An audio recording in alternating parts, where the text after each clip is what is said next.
2 مہینہ اپنے گھر بچوں میں گزارتا ہے اور چھٹی ختم ہوتی ہے تو جاتا ہے، اس کے دل کی کیا کیفیت ہوتی ہے یہ کوئی پردیسی مسافر ہی خوب سمجھ سکتا ہے۔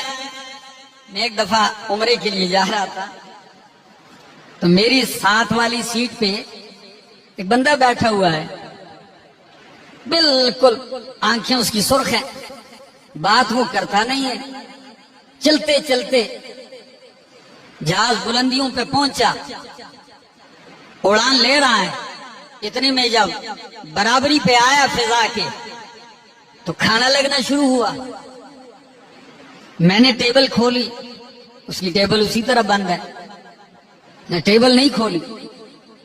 خاتون آئی، کھانا دیتی جا رہی ہے سب کو، اس کی ٹیبل اس نے نہیں کھولی تو اس نے کھول کے نیچے کر دی، نے پھر اوپر کر دی۔ کہنے لگی آپ کھانا نہیں کھاتے، سارے لگنے۔ میں کہا اس نے ٹکٹ تو دی ہے، کھاتا کیوں نہیں ہے؟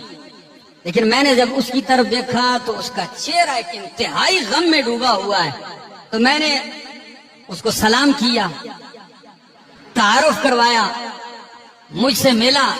میں نے کہا آپ کھانا کیوں نہیں کھاتے؟ کہنے لگا حلق سے نہیں اتر رہا۔ میں نے کہا بھائی کھا لو۔ کہتا ہے میں نے کہا کیوں اتنے؟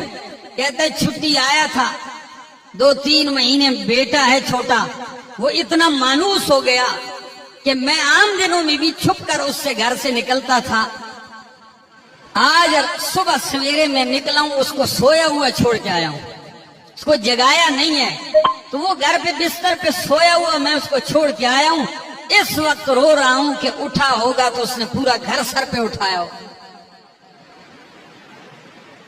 تو اس کی باتوں سے میرا بھی دل نرم ہوا، میں نے اس کو تسلی دی، میں نے کہا اللہ آپ کی روزی میں برکتیں ڈالے۔ یہ میں ایک پس منظر بیان کرتا ہوں کہ مسافر کی کیا حالت ہے۔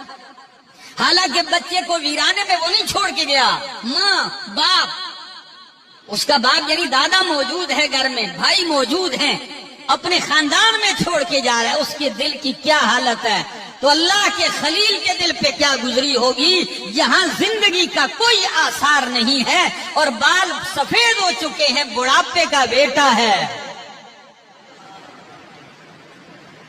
99-96 سال کی عمر میں مانگ مانگ کے اللہ سے اللہ نے دیا اور اس ویرانے میں چھوڑ کے جا رہے ہیں، تو ان کے دل کی کیا کیفیت ہوگی۔ لیکن حکم ربی تھا، چھوڑ کے چلے گئے۔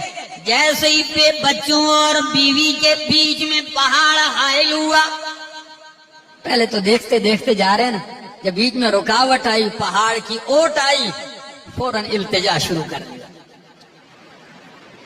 قرآن نے وہ دعا نقل کی، کیا فرمایا؟